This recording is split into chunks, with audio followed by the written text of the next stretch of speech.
Boa tarde a todos. Vamos iniciando assim mais um ANTP Café. Eu gostaria que os meus companheiros de live aí, Cláudio Frederico, queria agradecer a todos mais uma vez pela presença a esse encontro. Inicialmente saudar, né, os nossos convidados, Sérgio Aveleda, tudo bem, Sérgio?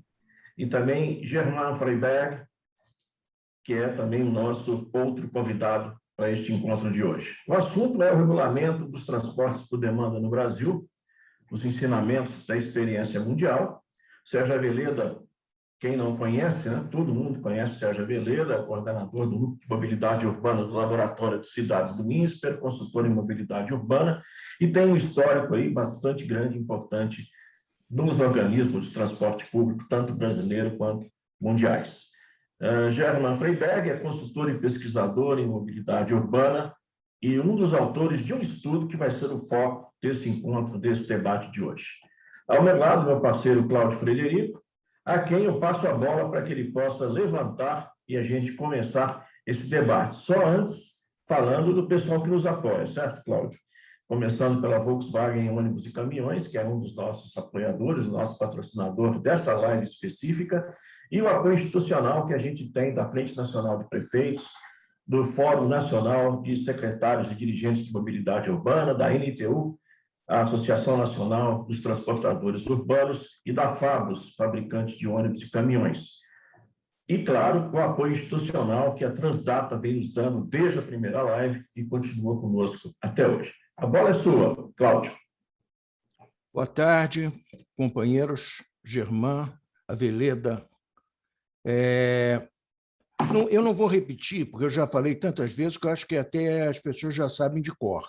Quer dizer, as regras do jogo aqui, ninguém vai fazer nenhuma apresentação, não vai haver debate, vai haver uma troca de ideias em torno de um assunto, vamos dizer assim, motivado e focado pelo estudo que o Germán participou como um dos membros da equipe de 4, me parece, e que eu tive contato prévio, porque eu fiz uma revisão a meio caminho, então eu conheço o trabalho.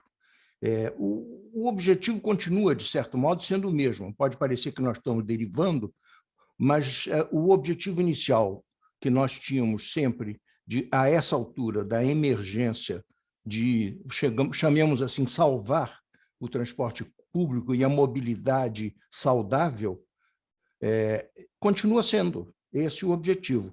O problema é que nós temos hoje uma das soluções, vamos dizer assim, que nós estamos dando muita importância a ela, é o marco regulatório. E o marco regulatório, por sua vez, precisa levar em consideração as coisas novas que estão surgindo por aí em termos de mobilidade. E uma das coisas que está surgindo é exatamente o que eu, por minha conta, batizei de transporte dirigido pela demanda, em termos de português, TDD. Né? Mas, basicamente, a importância disso é porque nós já fomos atropelados, e é uma situação contumaz, fomos atropelados pelos Ubers da vida e outras soluções, patinetes, etc. Ou seja, não foi uma coisa que tenha sido incorporada ao sistema de transporte, mas sim fenômenos de mercado, vamos dizer assim. E, portanto, a gente gostaria de conversar um pouco sobre isso, porque eu acho que o estudo levanta muito a questão a importância que pode ter esse sistema por demanda, contanto que certas cautelas sejam tomadas e a gente não vá no rol dos países em desenvolvimento, mas que a gente siga os países desenvolvidos. Então, é basicamente isso que eu tenho a dizer. Como disse o Cláudio, isso é um bate-papo, né? Uma NTP, por isso que se chama café, inclusive. E quem quiser dar o primeiro chute na bola aí, só começar. Sérgio, quer começar? Eu acho que, Germán, como foi anunciado que o tema é baseado no estudo que você participou, talvez valesse a pena você começar só por essa questão, senão eu começaria assim, mas estou muito ansioso para ouvir. Eu tive a oportunidade de ler o documento, ansioso para te ouvir. Claro, não, ótimo. Então, bom, boa tarde, né, Alexandre, Cláudio, Sérgio. Eu acho acho que é muito oportuna essa discussão. Talvez para também, né, levantar algumas bolas e cortar outras, que nem estavam falando, pelo menos para colocar o assunto, como o Cláudio comentou, a motivação de onde surgiu a elaboração dessa pesquisa vem muito de ser um assunto, né? Tem muitos nomes: ônibus sob demanda, transporte responsivo à demanda, seja lá qual for que a gente usar, é um dos assuntos que está menos pesquisado, e na pesquisa a gente justamente encontrou que tem bastante pouco material, é bastante limitado, e é um dos que eu acho que a gente mais precisa aprofundar. Como o Cláudio colocou, a gente veio sendo atropelado por um monte de mudanças que surgiram nos últimos 10 anos na mobilidade, e essa hegemonia que durante muito tempo a gente teve entre o automóvel e o transporte público começou a ser rompida pelos transportes por aplicativo, de transporte individual, Uber, Didi, 99, depois uma segunda onda também aparecendo todos os scooters, as bicicletas com estação, sem estação. O ônibus sob demanda ele começou a chegar talvez numa onda seguinte. Eu acho que ele traz alguns pontos muito positivos nessas transformações que a gente está vendo, e alguns pontos de preocupação. E aí o estudo, que depois a gente pode passar o link, todo mundo pode ler mais à vontade, traz bastante informação mais específica, mas talvez eu acho que os pontos para discussão, que eu acho que é interessante colocar na mesa, como que essa chegada do ônibus sob demanda, primeiro, traz uma grande vantagem, que é essa disrupção, essa mudança que começa a ter de modos intermediários entre esses dois extremos que sempre dominaram, do carro e o ônibus, ou o transporte público, que é a partir do transporte coletivo. Então, bicicletas com essa estação, bicicleta pública, Uber, tudo vem a partir do transporte individual, buscando inovação, buscando modos intermediários. Então, o ônibus sob demanda tem um ponto positivo, que é esse: trazer mais flexibilidade nas alternativas de transporte, só que com veículos coletivos, com mais eficiência em termos ambientais e sociais. E também tem um outro ponto positivo, que eu acho que é o espaço de inovação. E uma das coisas que a gente conseguiu identificar no estudo muita variedade, muitos aspectos onde diferentes iniciativas conseguiram tirar proveito da flexibilidade do horário, da rota, do meio de chamada, do algoritmo, de como organiza a oferta. Então, esse espaço para inovação é uma coisa que tem feito muita falta no transporte público, em todas as nossas cidades, né? Agora, isso eu acho que vem acompanhado, para fechar um pouco essa primeira reflexão, que eu acho que é para botar para a discussão, são os pontos de preocupação, são os riscos que isso aí traz, né?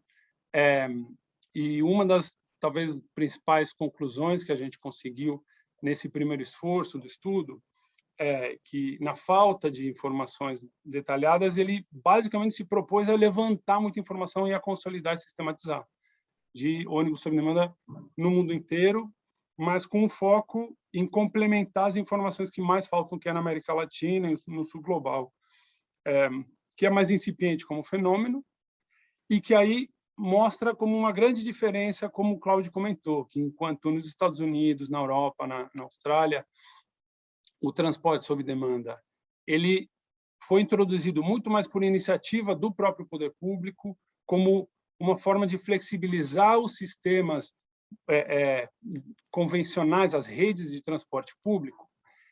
Na América Latina e em outros países em desenvolvimento, foram surgindo mais como um nicho de demanda que, por iniciativa do setor de empresas privadas, começaram a atender. E que isso, claro, traz uma oportunidade de inovação, mas levanta uma bola que a gente precisa pensar, que é como não cair só numa dinâmica de competir com o sistema convencional, mas conseguir trazer muito dessa oportunidade de inovação, de modernização, de flexibilização, para complementar e fortalecer o transporte público como alternativa. Isso eu acho que, no momento que a gente identificou essa diferença dos países ricos, do ônibus sob demanda predominantemente como política pública e nos nossos países de desenvolvimento, que ele surge basicamente como essa iniciativa de mercado, nos traz essa questão, e eu acho que a gente pode entrar depois em algumas iniciativas que começam a aparecer do poder público, tentar puxar para dentro dos sistemas municipais a possibilidade de flexibilizar o sistema, de usar a lógica de sob demanda para não ser só um competidor, mas ser uma complementação. Essa bola que eu boto aí para rodar, para a gente discutir. Sigo eu aqui, Alexandre? Claro que sim, agora é contigo. Muito obrigado, obrigado à NTP, aos patrocinadores por essa oportunidade de participar aqui desse bate-papo, cumprimentar o Alexandre, cumprimentar o meu professor, sempre o professor Cláudio de Sena Frederico, cumprimentar o Germán e também toda a audiência, todas e todos que nos acompanham nessa tarde fria aqui de São Paulo, para a gente falar desse tema tão importante. Germán, eu quero concordar em muitos dos pontos que você levantou, mas eu quero levantar alguns, enfatizar mais os pontos de preocupação. Quando a gente pensa num sistema flexível de transporte público, os sistemas individuais, especialmente, vamos falar da mobilidade ativa, as bicicletas e os patinetes que já chegaram, também já se foram, né? A gente já não vê mais esse sistema de compartilhamento de bicicleta. As regulações que melhor, eu acho, se adequam ao interesse público e não ao interesse do mercado explorador do serviço, aquelas que direcionam a demanda, ou melhor dizendo, direcionam a oferta de bicicletas para complementar o transporte público. Eu acho que um dos cases mais felizes de sucesso disso é a Estação Pinheiros, aqui na Faria Lima, do metrô da linha 4, onde você tem uma grande oferta de bicicletas, os usuários desembarcam na estação de metrô e seguem pelo corredor da Faria Lima de bicicleta para buscar os seus destinos finais. Então, como você bem disse, no transporte individual da mobilidade ativa por complementar, fica muito mais fácil alocar isso de uma maneira a cooperar, a integrar e a se somar ao sistema de transporte já existente nas cidades e não desorganizá-lo, né? No transporte individual por automóvel, eu acho que a gente ainda está buscando uma regulação que busque a máxima eficiência para o interesse de toda a sociedade. O Cláudio bem definiu, isso foi uma novidade trazida pelo mercado, que surpreendeu as cidades, e muitas cidades, a primeira reação foi proibir o serviço, considerá-lo clandestino, ilegal, violador das regras em funcionamento. Alguns países ainda estão nesse estágio, mas outras cidades evoluíram e entenderam que precisavam incorporar, formalizar e buscaram regulações como São Paulo, em que você cobra pelo uso do viário, que você estabelece alguns parâmetros para a prestação de serviço, deixando o mercado explorar, mas, de alguma forma, tentando intervir para que ele não seja predatório. Por exemplo, quando você oferta viagens compartilhadas num preço mais baixo que o transporte público, ele ameaça o sistema de transporte público. Agora, quando ele tira carro individual, particular, da rua, ele atua para construir mais eficiência no sistema de tráfego. Mas o ponto, acho que fundamental aqui é justamente essa novidade dos ônibus, da possibilidade de você ter um transporte por demanda coletiva. Em primeiro lugar, eu quero dizer que, na minha opinião, o transporte por demanda, e o Cláudio poderá concordar ou não comigo, mas com muito mais propriedade, sempre foi por demanda. A programação da oferta dos sistemas tradicionais sempre levou em consideração os aspectos de demanda. O metrô, há 20, 30 anos atrás, tinha um pico de oferta no horário de manhã e depois tinha um vale de oferta de acordo com a demanda. Hoje, praticamente, não existe mais pico e vale, porque a demanda passou a ser uniforme durante todo o dia. As ordens de serviços operacionais que a SP Trans emite para as operadoras levam em consideração, ou seja, quantidade de ônibus, quantidade de partidas por hora em determinada linha, leva em consideração a demanda. O que a gente está falando agora é de uma possibilidade do usuário imediatamente controlar essa oferta. É ele demandar este ônibus quase que imediatamente. E, portanto, você tem uma flexibilidade maior nesses sistemas. Olha, eu acredito que, e como o Jaime bem salientou, isto nasce um pouco nas cidades dos países desenvolvidos, onde, vamos lembrar, em geral, a demanda pelo transporte público é baixa. especialmente para os sistemas de ônibus. E aí você tem ônibus com baixa demanda circulando vazios, o que custa muito caro, e alguém teve a ideia: e se a gente só disparasse o ônibus quando formasse uma demanda mínima? Então, os usuários se juntam, formam uma demanda mínima e a gente despacha o ônibus.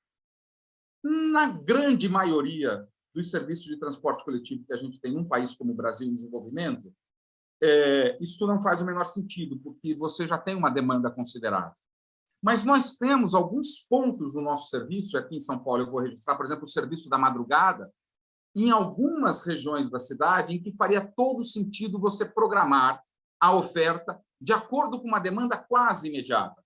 Claro que por inteligência artificial e algoritmos, o sistema poderia ir aprendendo e ir desenhando uma demanda mais flexível do que aquela que a gente tem tradicionalmente com as lojas de serviços operacionais.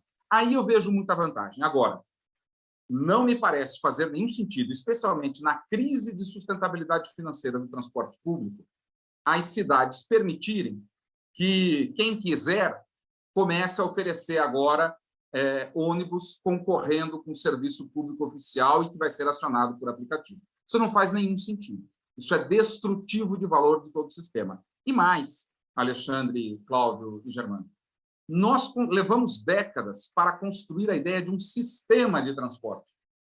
Então, nós temos um sistema alimentador, um sistema distribuidor, um sistema estrutural que se coordena, ou deveriam se coordenar, que fazem integrações inteligentes para que o usuário possa sair de uma tipologia de sistema para outra.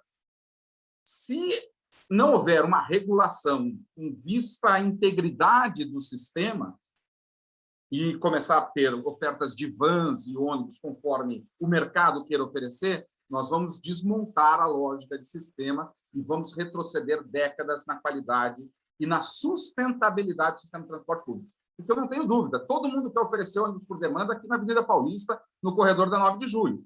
Mas eu quero ver quem vai atender às 11 da noite os 3 moradores de Marcilac que precisam ir para lá se um dia o sistema de transporte público entrar em colapso. Então, em primeiro lugar, assim, a minha primeira fala é em defesa do sistema público de transporte. E essas soluções de demanda, elas precisam vir se acomodar e complementar e ajudar a eficiência do sistema público de transporte. Algum pitaco, Cláudio? Eu tenho. O espírito é esse, o Aveleda. A única coisa que eu quero colocar é o seguinte, é que nos sistemas onde o poder público, vamos dizer assim, comandou o processo, só uma pequena diferença. Eu vi isso no estudo do Germán. Eu estou aqui colocando coisas que estão no estudo do Germán. Os provedores, vamos dizer, da coisa são as empresas de ônibus. Ou seja, o sistema de transporte por demanda é uma ferramenta do sistema de ônibus. Ele não é um concorrente do sistema. Essa é uma das diferenças fundamentais entre os países desenvolvidos e subdesenvolvidos.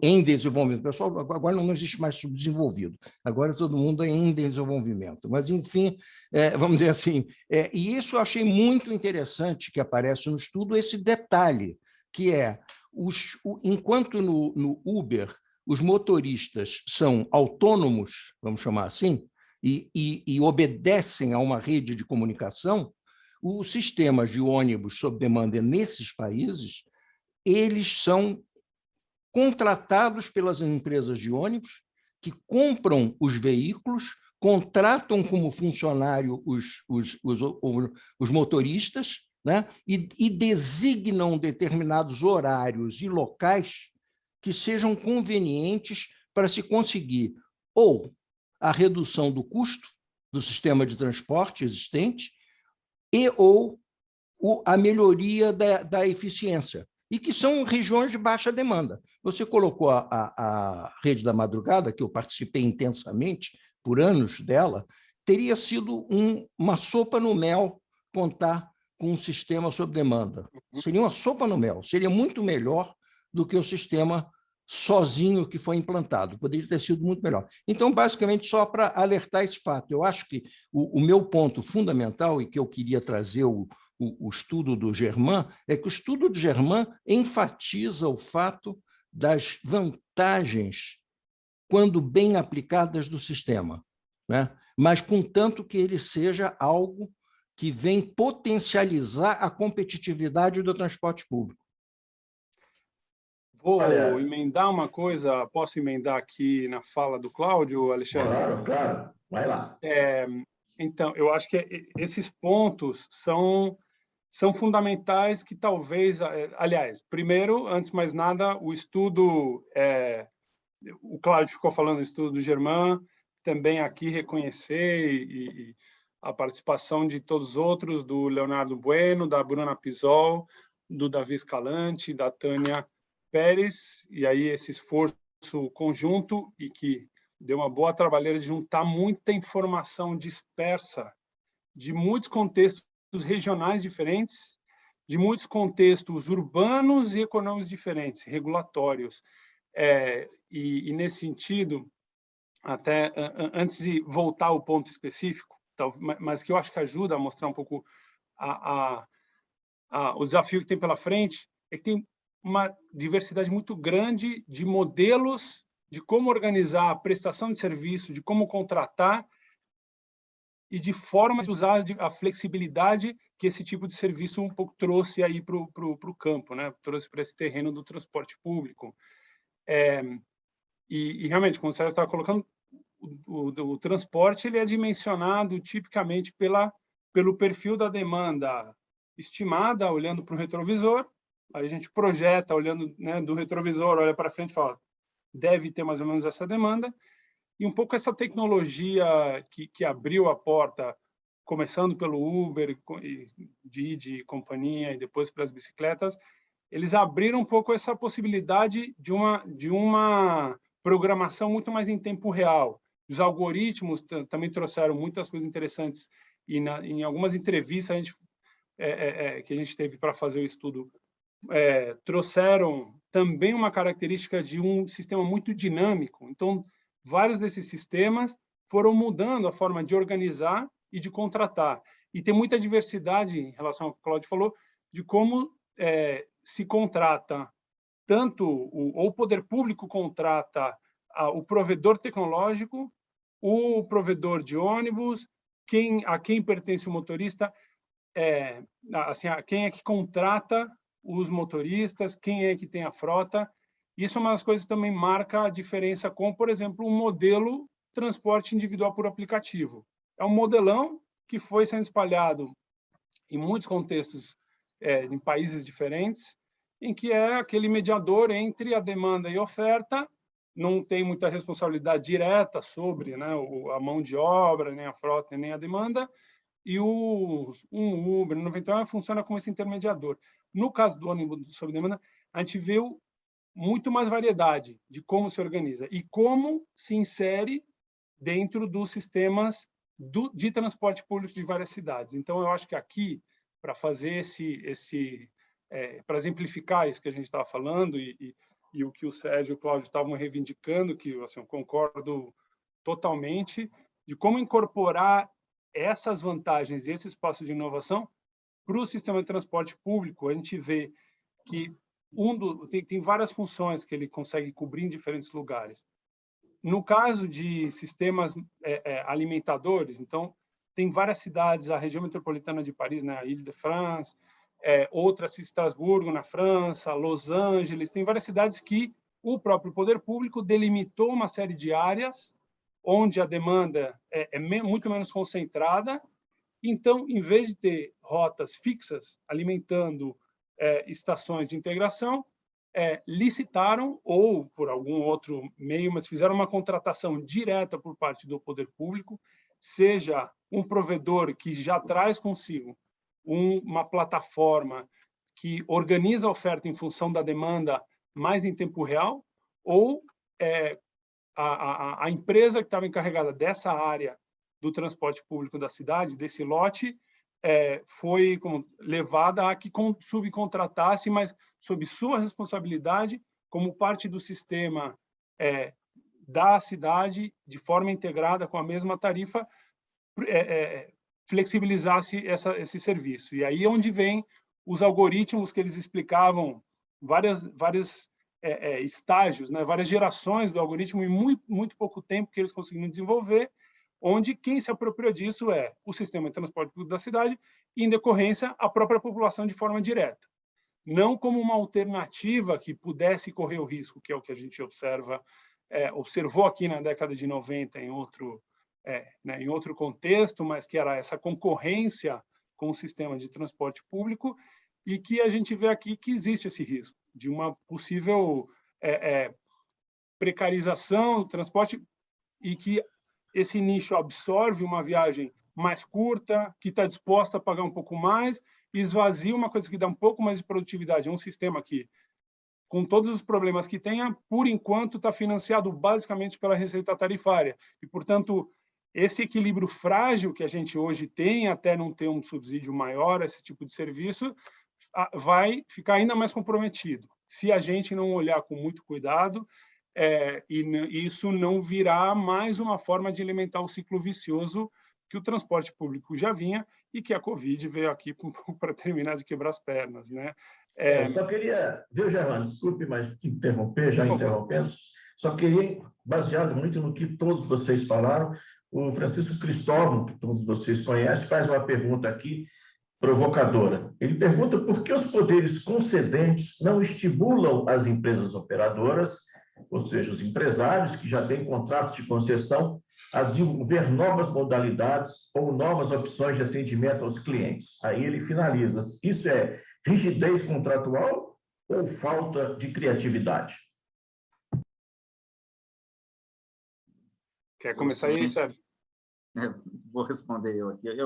Eu acho que o Francisco traz um ponto muito importante nessa provocação, nessa pergunta que ele faz.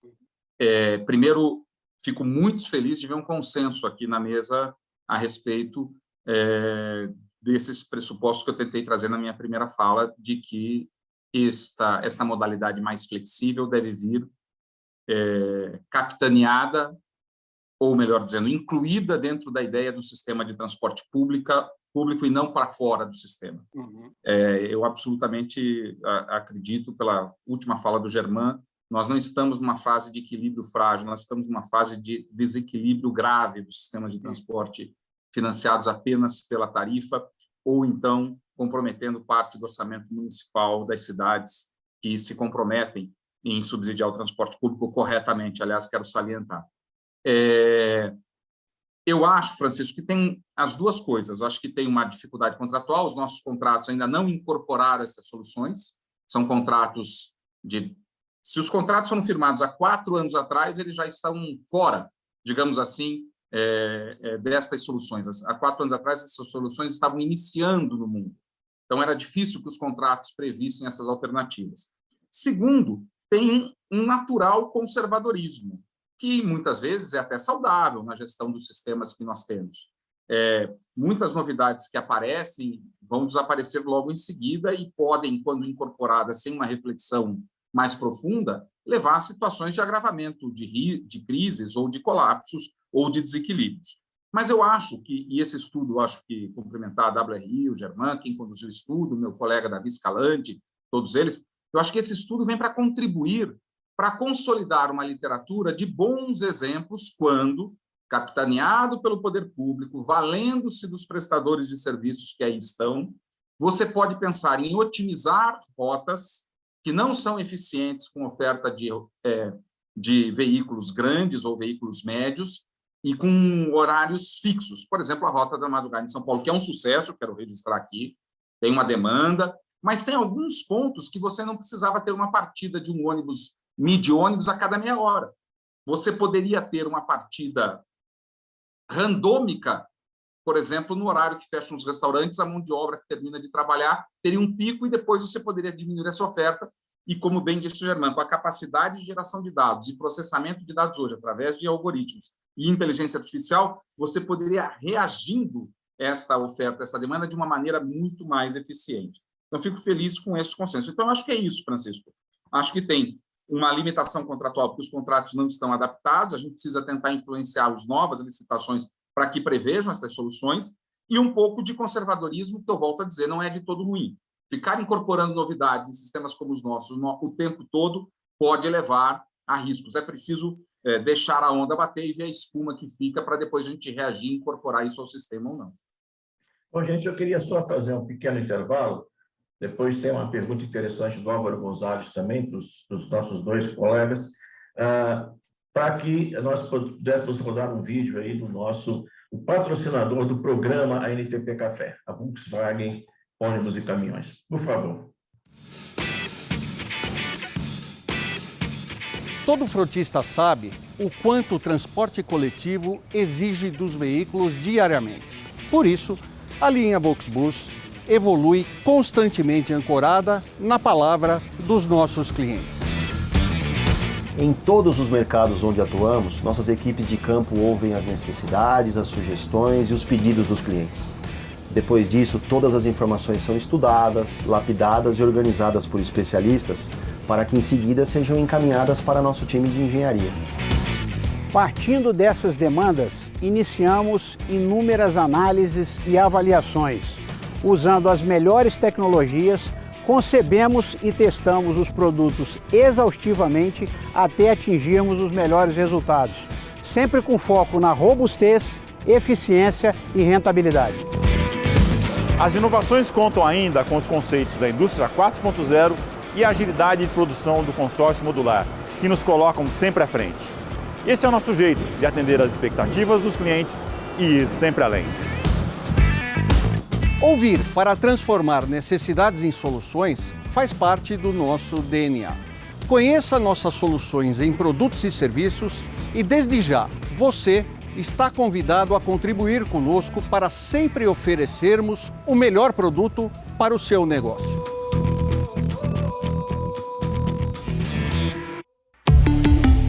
Volkswagen. Bom, voltando então, Cláudio, você quer fazer alguma colocação baseado no que os nossos dois amigos falaram até agora, ou eu posso emendar a pergunta do Álvaro Gonzalez?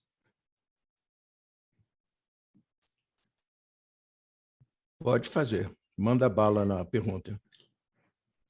O Álvaro Gonzalez pergunta aos dois se vocês conhecem o modelo dos transfers do aeroporto de Santiago do Chile, em que as vans operam o serviço por demanda e realizam um roteamento otimizado a partir dos demandantes que se apresentam no balcão. Ele pergunta, isso poderia acontecer na visão de vocês com os serviços alimentadores em terminais de integração nos nossos sistemas metropolitanos? Poderíamos conquistar capilaridade e reduzir ociosidades pontuais?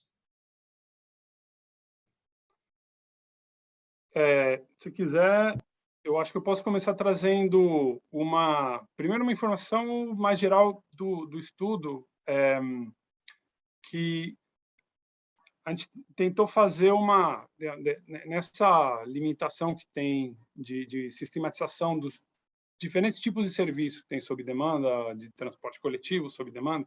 Se fala muito do sob demanda geral, transporte individual, mas do transporte coletivo sob demanda não existe uma classificação muito clara, muito unânime.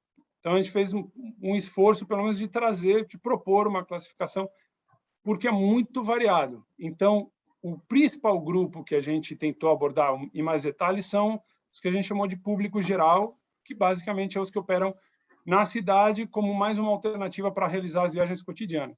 Mas, fora esse, tem várias outras aplicações com vários exemplos, os sistemas corporativos sob demanda, universidade, noturnos, tem cidades específicas que usaram, como o Cláudio colocou, o sistema noturno como laboratório para buscar como otimizar essa oferta.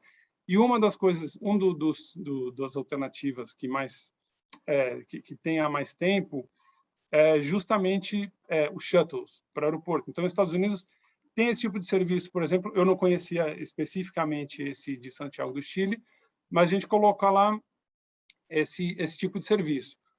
A lógica do algoritmo, mais ou menos, traz os mesmos princípios.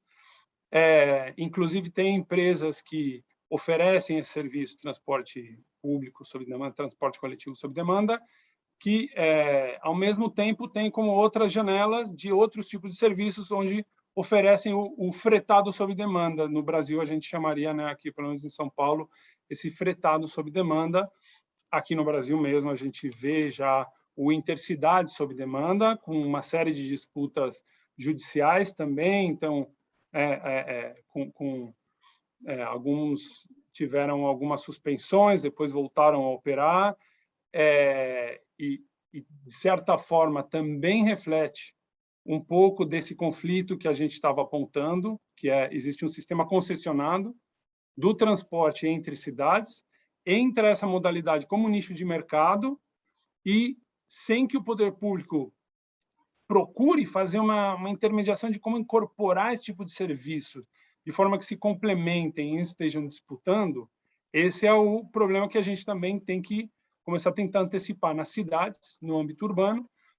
E, no fundo, quase que eu estou usando o gancho da pergunta para falar do assunto de forma mais geral, mas o que eu acho que essa pergunta revela, mostra um pouco a diversidade de aplicações que o sistema sob demanda, que esses mecanismos de flexibilização responsivos à demanda de mais curto prazo trazem, e esse tipo de shuttle para o aeroporto nada mais é do que essa mesma lógica que existe em outros países e que, no contexto urbano, como eu citei aqui o exemplo das áreas alimentadoras, em cidades menores, também tem algumas experiências onde o sistema como um todo foi trocado por um sob demanda, em algumas voltaram atrás, em outras continuaram o piloto, em outras fizeram partes da cidade, né, em Singapura fizeram um projeto piloto interessante, onde tem menos flexibilidade.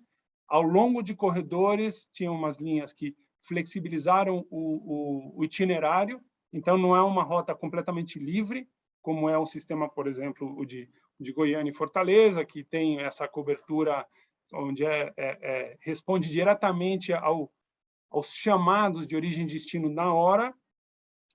Tem outros sistemas, como no México, onde são rotas pré-definidas, mas que, de semana a semana, eles vão otimizando em função da demanda. Então, ele é responsivo à demanda com um delay aí, de uma semana, um mês, eles vão adaptando a rota, a frota, um veículo maior, a frequência.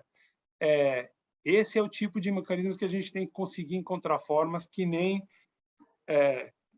para fechar também essa reflexão da diversidade de soluções que podem ser incorporadas, talvez a iniciativa que a cidade de São José dos Campos como está sendo pioneira. E aí eu acho que a gente tem que realmente aplaudir a iniciativa, que é tentar incorporar dentro do sistema de transporte público a modalidade sob demanda nas regiões onde faz sentido, onde tem mais vocação, porque é uma demanda mais dispersa, mas você não está reduzindo a cobertura, você está dando flexibilidade para tentar incorporar isso dentro do sistema de transporte público integrado com as linhas troncais, com as linhas estruturais, né? Você falou de São José dos Campos, Germán, e aproveitando, Sérgio, duas perguntas dirigidas para você. E acho que o Cláudio pode também participar, até porque vocês dois tiveram uma longa e frutífera participação no setor público. A primeira é bem prática. É o Leandro de Bortoli, de Novo Hamburgo. Ele está dizendo o seguinte: ele, evidentemente, deve ser uma autoridade pública lá, ele está perguntando como é que eu posso prever essa prestação de serviço no processo de licitação. Ele diz que Novo Hamburgo está terminando a montagem do edital de licitação, ou seja, é o momento certo de fazer isso. Aí ele pergunta o como. E o Mário Custódio, que eu imagino seja o mesmo Mário Custódio que eu conheço, que é um grande estudioso da história do transporte público, também pergunta ao Sérgio como promover o transporte aplicativo junto aos gestores públicos brasileiros, de modo que esses possam olhar com bons olhos, integrar os demais operadores e ajustar os contratos, de novo os contratos, particularmente os de longo prazo. Um, como ajustar os contratos, e o outro, como iniciar o contrato. Obrigado, Alexandre. Rapidamente comentar um pouquinho a questão aí, o exemplo que veio de Santiago. Eu acho que uma característica do transporte por demanda nas cidades será o transporte de nichos. É muito fácil organizar um sistema por demanda num ponto de saída fixo, com demanda que chega compartimentada, dada pelos aviões que desembarcam. fica muito fácil organizar. Eu acho, Germán, que esta ideia de ajustar a oferta de forma muito flexível, ela tem algumas limitações. Você não compra um ônibus pequeno e troca por um ônibus grande de uma semana para outra, e o que você faz com esse pequeno? Quer dizer, nós temos um sistema que tem um investimento de capital pesado e que não é de fácil substituição. Então, a gente tem algumas limitações estruturais no setor, que imaginar que a gente vai conseguir tirar se a gente tirar um ônibus, por exemplo, a gente programa 5 partidas por hora de uma linha, amanhã tira esse ônibus, depois de uma semana, quem paga pelo capital investido desse ônibus que não vai estar mais circulando? É por isso também que há uma certa estabilidade na oferta, porque há um investimento de capital pesado, né? Muitas vezes a gente pode usar o transporte por demanda para complementar uma linha, por exemplo, em que a gente acabou de fazer um investimento, tem uma oferta adicional, você poderia complementar com alguma coisa mais flexível. Então, não é à toa que o transporte público se estabeleceu em cidades grandes, que dependem do transporte público, que tem viagens longas e pendulares. Eu não estou falando de cidades densificadas, em que as distâncias são pequenas, mas estou falando de cidades como São Paulo. Se estabeleceu com rotas fixas, estruturadas, porque você tem que ter uma estabilidade nos investimentos que vão ser feitos. Eu acho, Leandro, que, evidentemente, nós temos que refletir com muito mais calma de como redigir uma cláusula de contrato de prestação de serviços, de concessão de transporte público, mas talvez uma cláusula genérica, dizendo o operador poderá submeter ao poder concedente situações excepcionais onde poderão ter linhas com oferta flexível de acordo com uma demanda apurada através de algoritmos, por exemplo. Seria uma forma de você deixar uma porta aberta para amanhã. Tarifa, tudo, você pode dizer, tudo será discutido mediante o plano de negócios a ser apresentado pelo operador. E aí você, ao longo do contrato, vai ajustando conforme o operador detecta a necessidade. Ou também poderá dizer, o poder público também poderá provocar o operador para assumir determinadas linhas, sempre garantindo o equilíbrio econômico-financeiro do contrato, porque ninguém pode ser obrigado a trabalhar de graça ou no prejuízo. Mário, eu acho que a gente, para sensibilizar, se eu fosse secretário hoje e me chegasse essa ideia, quando eu era secretário, essa ideia veio, mas ela era embrionária, vou repetir o que eu disse na minha primeira fala. Eu acho que a ideia é pegar a lista de linhas que dão muito prejuízo e observar por que elas dão muito prejuízo, porque elas têm baixa demanda, e aí começar a imaginar em soluções que eu consolide de uma forma mais eficiente essa demanda. Ao invés de eu ficar ofertando um ônibus a cada meia hora, eu tentar identificar, com base nas informações que a gente já tem, e o sistema tem muita informação, especialmente se tiver um sistema de bilhetagem inteligente, você pode redesenhar esta oferta de uma maneira mais flexível. Para terminar, para devolver a bola para os meus colegas, Germán, eu acho que o exemplo do intermunicipal é muito bem colocado. Eu não vi ainda nenhuma oferta de ônibus por aplicativo por demanda ligando Guapiara a Itapeva. Eu vejo entre São Paulo e Rio, São Paulo e Belo Horizonte, São Paulo e Curitiba. E a companhia que opera São Paulo-Rio, ela, às vezes, pega a concessão também dessa linha Guapiara e Itapeva com baixa demanda e faz um subsídio cruzado. Se a gente desmontar esta lógica, nós vamos ter muita oferta por aplicativo, preços competitivos entre São Paulo e Rio. Mas nós corremos um risco de desatender regiões onde a demanda é baixa, onde ninguém vai se interessar em colocar um double deck para transportar pessoas. Então, eu volto a dizer que é primordial. Esse exemplo que o Germán trouxe é fundamental, porque é um exemplo de quando o mercado vem num sistema estruturado, ele pode levar a um colapso e o risco, ao final do dia, é desatender regiões que precisam ser atendidas, ainda que não gerem retorno econômico e financeiro adequado. Cláudio, está muito silencioso hoje. Não, eu estou dando chance, né? Estou dando chance. Mas eu acho que, de qualquer jeito, o objetivo era trazer uma conversa em cima muito da experiência do estudo que foi feito. Ele fala que não é um dia assim tão livre assim, né? Então, o que o Aveleda está falando, o americano tem uma expressão muito boa para isso, que é cherry picking, que é você escolher as cerejas. É aquele cara que você traz as cerejas e ele escolhe as escuras e deixa você com as azedas, né? Então, não dá para esse sistema ser mais uma oportunidade de cherry picking, quer dizer, de você sair pela cidade escolhendo as melhores cerejas e deixando depois o abacaxi ou as cerejas abacaxi para os demais. Então, isso eu não tenho a menor dúvida. Porém, é um gancho só para meditação, né? Que dentro desse estudo lá do Germán e os parceiros dele, eu me interessei muito por algumas experiências interessantes que foram, por exemplo,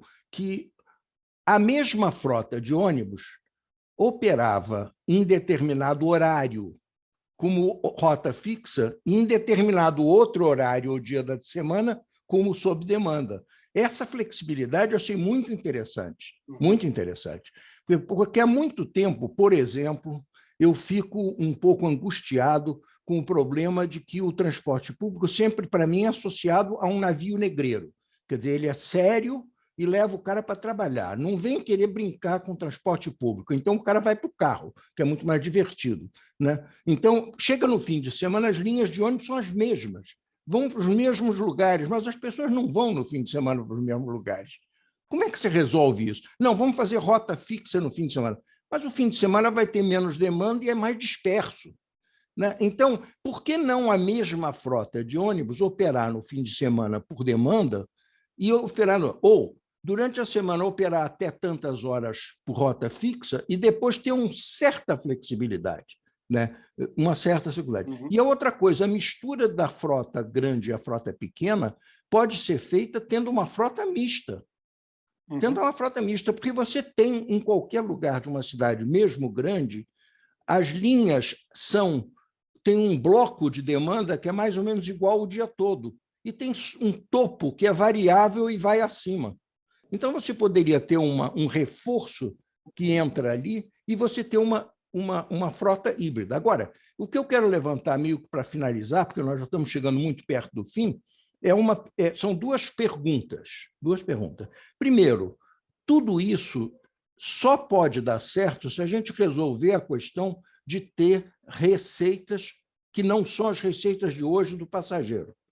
Ou seja, isso é mais importante ainda, porque todas essas coisas, raras são aquelas que são mais baratas do que o sistema atual.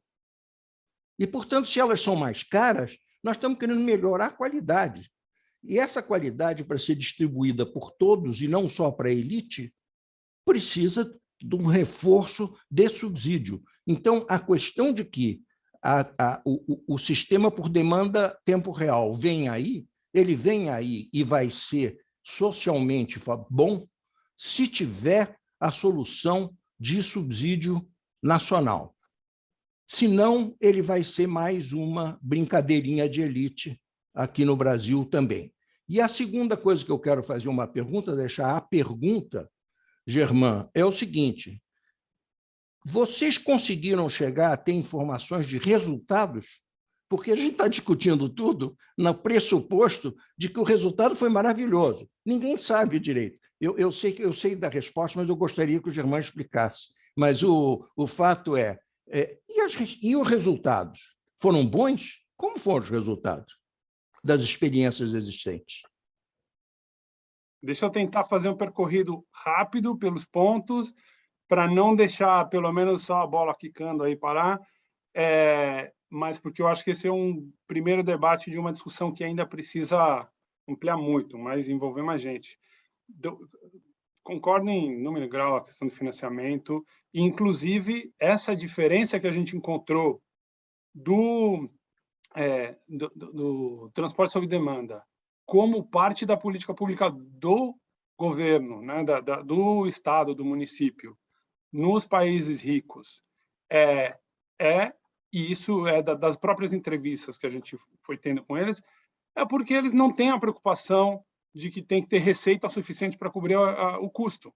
É porque eles têm um subsídio inerente, então eles estão, em alguns casos, melhorando o nível de serviço para o passageiro, mas, ao mesmo tempo, também ganhando eficiência no custo operacional, só que mantendo sempre o cuidado de ter um tempo de espera máximo, de ter uma cobertura suficiente, então a gente não precarizar as áreas que têm uma demanda, entre muitas aspas, com pouco redutível, né? que não tem a receita, que é esse grande risco que a gente tem que cuidar.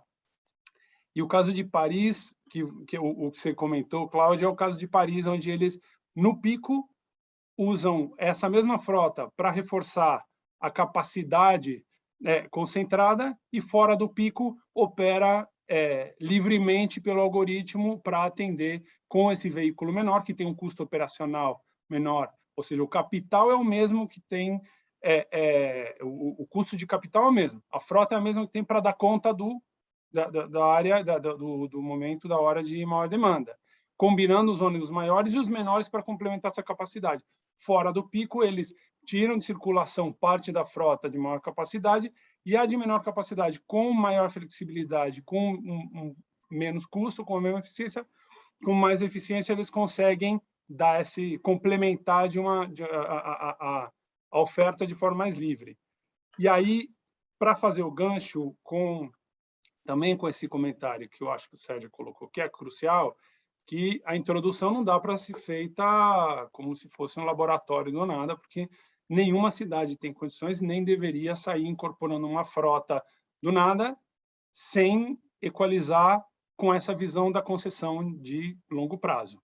E aí eu volto, talvez, por exemplo, de São José dos Campos, e em parte, talvez respondendo um pouco à pergunta que tinha sido feita pelo Leandro, eu também tive eu e o Leandro e o Leonardo Bueno, que também é coautor, a gente teve também a sorte de participar no desenho do sistema de São José dos Campos, junto à equipe do Ciro Biderman na GV, onde uma das inovações que foram trazidas foi justamente o de identificar áreas da cidade onde a gente conseguisse, a partir da característica da oferta, da demanda, da distribuição das pessoas, onde tivesse mais vocação para aproveitar a flexibilidade, incorporar essa diversificação da frota que o Cláudio comentou, conseguir uma otimização onde o custo de capital ele tem que ser levado em conta na visão do horizonte total da concessão, no longo prazo, de 10 anos, e o uso dessa frota consiga ser compatível com o planejamento do sistema. Só que incorporando, sim, esses ônibus de menor capacidade, e no caso lá também não é só um tipo de veículo que foi considerado para o ônibus sob demanda, tem mais de um. E aí depende de cada região da cidade, da característica da distribuição espacial e temporal da oferta e da demanda, principalmente da demanda. Então, comentando com o Leandro, eu acho que a pandemia veio num momento muito difícil, foi um golpe muito duro, né, nessa iniciativa que São José dos Campos se propôs a fazer de forma pioneira, mas que, mesmo assim, agora estão fazendo todas as adaptações para poder levar à frente essa inovação, que eu acho que pode trazer esse contraponto, um exemplo prático, onde incorporem um ônibus sob demanda, planejado como parte da própria concessão, e que a parte, talvez, só para fechar esse último comentário, a parte regulatória talvez seja um dos grandes desafios, né? A gente conseguiu ver, a gente não entrou em muitos detalhes, e começando também a responder a segunda pergunta do Cláudio, não tem muito medição de resultados. Existem alguns pontualmente, principalmente do resultado no nível de serviço para o passageiro e da parte financeira, de se para de pé ou não, mas nos países ricos, onde tem um subsídio, foi até uma forma de deixar o sistema, os custos mais eficientes, encontrar alguns nichos onde dá para ganhar eficiência, mas ainda falta bastante para profundizar e fazer estudos específicos na parte institucional, nos modelos de concessão e de contratação e de todos os aspectos econômicos e financeiros, porque a parte regulatória que vem associada a isso, eu acho que também a gente pode olhar as diferentes experiências. Tem países, tem cidades onde criaram marcos regulatórios específicos para o ônibus sob demanda. No caso, já nos países em desenvolvimento, no México, por exemplo, se encaixaram, conseguiram serem enquadrados dentro da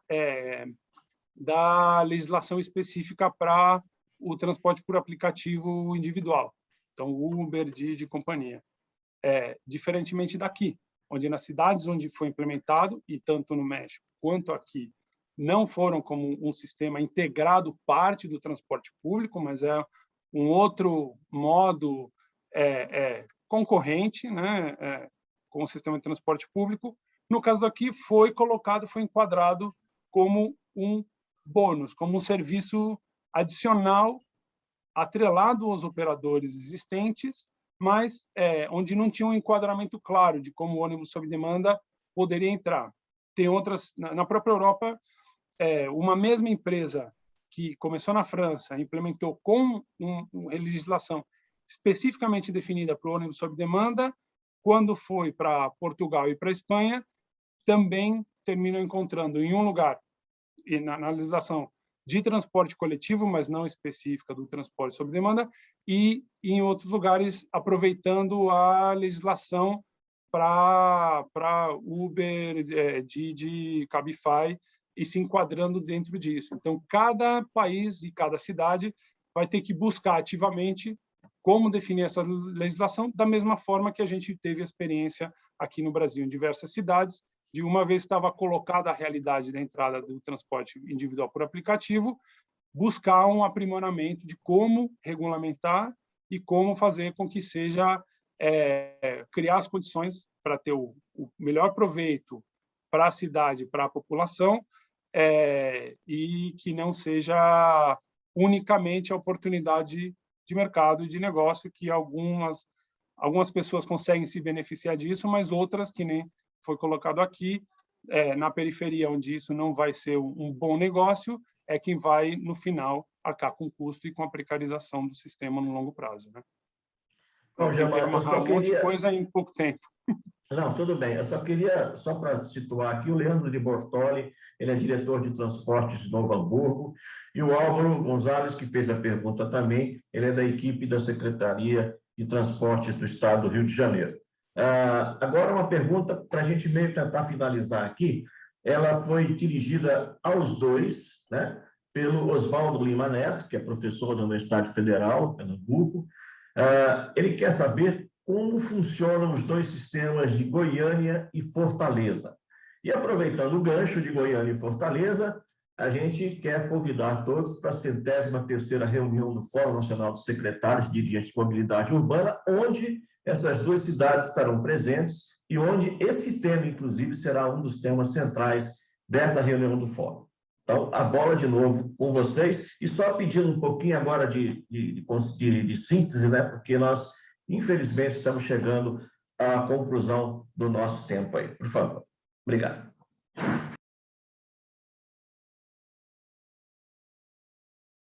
Germán, quer responder?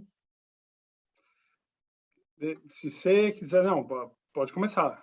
Eu confesso que conheço muito pouco das duas soluções implementadas em Goiânia e Fortaleza. Conheço um pouco mais de Goiânia e quase nada de Fortaleza por demanda. Eu acho que o que também, para ser um pouco sintético, acho que do que eu consigo comentar, são sistemas onde o serviço sob demanda ele é oferecido pelas próprias empresas operadoras do sistema de transporte público convencional, só que numa modalidade diferente. Então, tem uma outra tarifa, ou seja, não passa por uma integração tarifária. Eles operam dentro de perímetros, sim, com um algoritmo que define e otimiza a partir dos chamados de origem e destino, sem rotas pré-definidas, e o modelo, digamos, de contratação, digamos, ele foi enmarcado dentro das empresas que já possuem a concessão como esse serviço adicional, como um benefício adicional ao passageiro. Isso é o enquadramento. Eu não estou usando as palavras exatamente que eles usam, não lembro exatamente, mas é com esse espírito, né? O que talvez é interessante, é importante ressaltar aqui, é que são soluções que estão mudando muito. A gente, por exemplo, terminou o estudo, ele começou no final de 2019, a parte mais de levantamento de dados, de análise, terminou antes de junho, julho do ano passado. Ou seja, a pandemia chegou no final do estudo. Nesse um ano, já com certeza mudou bastante coisa, né? Tem coisas que a gente acompanhou um pouco, e os serviços sob demanda também foram um pouco uma alternativa de encontrar formas de reagir à situação da pandemia naqueles lugares onde já tinha esse tipo de serviço. Mas, da mesma forma, os projetos que estavam previstos aqui no Brasil também tiveram que ir mudando o rumo e encontrando outras soluções, e há um fenômeno que tem essa característica, que é muito dinâmico. Então, eu acho que é importante tanto aprofundar em estudos onde a gente consiga ter mais respostas às perguntas que o Cláudio colocou, e formular propostas de como é possível introduzir esse tipo de flexibilidade do transporte público, mas dentro do sistema das cidades, do sistema de transporte público municipal. Bom, a gente... Vai lá, pode ir. Vou rapidinho. A respeito de Goiânia apenas, é que uma pergunta que eu vi que foi feita aqui é como lidar com as gratuidades. Eu entendi que é um serviço que não está abrangido pelas regras do transporte público. Ele tem uma tarifação flexível, conforme a distância. Eu não sei se tem algoritmo de tarifa variável, conforme a demanda, e rotas variáveis, né? Rotas que não são pré-desenhadas. Eu só lembro que é importante que o poder público defina algum perímetro para evitar um ruído em áreas muito congestionadas e você ter mais uma interferência. Vamos lembrar que São Paulo cortou a chegada dos fretados nos grandes corredores exatamente porque eles paravam onde queriam e faziam um tumulto na fluidez do transporte coletivo estrutural. Então, é um outro cuidado adicional que tem que ter um impacto no tráfego dessas paradas aleatórias onde o algoritmo achar que é melhor parar. Isso pode gerar ruídos, tanto com o transporte público estrutural, como também com o próprio tráfego da cidade. Bom, ok. Só queria lembrar que tanto a Veleda quanto o Freyberg o Germán estarão na 103ª reunião do Fórum de Secretários, e também o Germán vai fazer uma apresentação desse estudo. Aliás, o Álvaro Gonzalez, lá do Rio de Janeiro, pergunta como obter esse estudo. Seria legal, então, a gente, ao terminar a nossa conversa, se o Germán pudesse explicar como obter esse estudo. Infelizmente, a gente está chegando ao fim do nosso encontro. Eu gostaria só que tanto a Veleda quanto o Germán pudesse fazer a sua finalização aí o breve possível, por favor. Se você quiser, eu começo. Como então, o Germán começou, eu... Quer fazer, Germán? Isso, não, vai você. Isso, você deu o pontapé inicial, você termina. Não, agradecer mais uma vez, parabenizar a NTP por essa iniciativa recorrente desse bate-papo informal, mas muito agradável, sempre muito produtivo, cumprimentar o Alexandre, o Cláudio, agradecer os patrocinadores, que no fim do dia são as pessoas e organizações que viabilizam eventos dessa natureza e apoiam a causa do transporte público, e dizer que estas soluções, mais uma vez, reforçar minha fala, elas precisam ser observadas, e esse estudo é muito bem-vindo, porque contribui qualitativamente para esta observação, e pensadas com muito cuidado para que elas complementem melhor a eficiência e não criem mais um ruído de competição e de elemento predatório no sistema tão combalido, mas tão fundamental e tão essencial, que é o sistema estrutural organizado de transporte público nas cidades. Bom, eu também agradecer tanto a NTP, o convite do Cláudio, do Alexandre. Eu acho que é uma discussão que, quando a gente começou inicialmente a conversa com a WRI do México, que foi quem promoveu esse estudo, era justamente a falta de informação mais abrangente, consolidada, que levou a essa iniciativa de, então, vamos fazer isso, principalmente com olho para a América Latina, de dizer, existem estudos que estão focados na América do Norte, na Europa, onde tem mais sistemas e tem mais informação, mas essa iniciativa foi justamente porque é um debate que a gente precisa tomar o pé da coisa.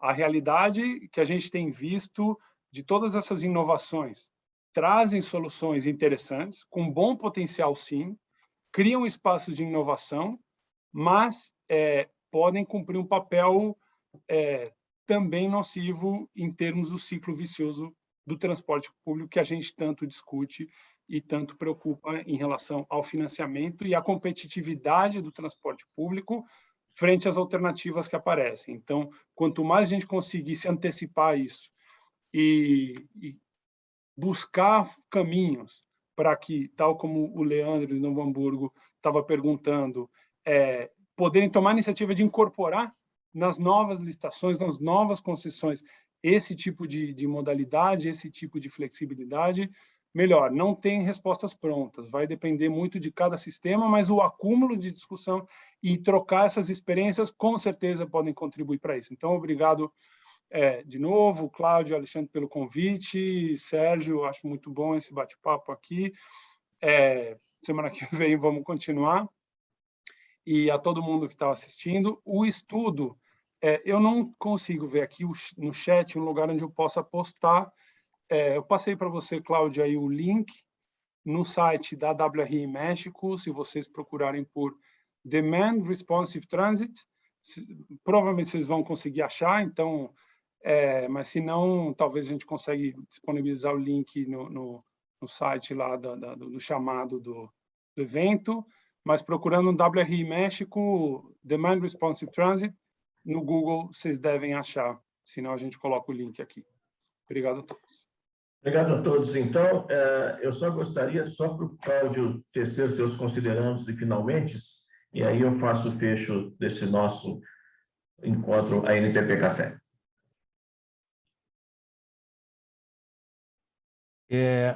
Eu só queria dizer uma coisa, eu queria justamente mostrar aqui que isso que nós estamos conversando não é uma bala de prata. Aliás, esse assunto de bala de prata é curioso, porque por um lado é você descobrir qual é o metal da bala. Quer dizer, é de prata, é de bronze, é de madeira. Segundo lugar é quem vai receber o tiro, né? Então, esse negócio também de querer bala de prata depende de quem vai receber o tiro. Então, as cautelas devidas aqui, mas também a necessidade de isso ser levado em consideração seriamente, porque senão nós vamos ser atropelados pelo assunto, inevitavelmente. Então, muito obrigado. Bom, então, finalizando aqui o nosso encontro, gostaria de agradecer a participação de todos vocês, reforçando novamente a 103ª reunião do Fórum de Secretários e Dirigentes de Mobilidade Urbana será no dia 19 de agosto, às 10 horas da manhã.